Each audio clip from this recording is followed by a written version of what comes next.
আসসালামু আলাইকুম এভরিওয়ান, তোমরা সবাই কেমন আছো? আশা করি সকলে অনেক ভালো আছো। তো আজকে আমি আমার এই গোলাপ ফুলের গাছটা রিপোর্টিং করব।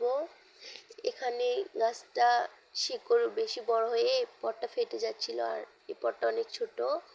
এর জন্য আমি একটা বড় পাত্রে গাছটা লাগাবো।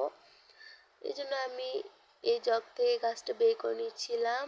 অ্যান্ড বের করা হয়ে গেলে আমি এই বালতি থেকে অর্ধেকটা মাটি সরিয়ে তার ভেতরে আমি গাছটা দিয়ে এখানে মাটি দিয়ে ভরাট করে নিচ্ছিলাম।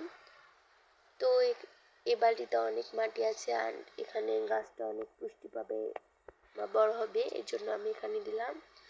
অ্যান্ড এটা হলো আমার গাছের ফাইনাল লুক। ভালো লাগলে লাইক, কমেন্ট এবং শেয়ার করবে। আল্লাহ হাফেজ।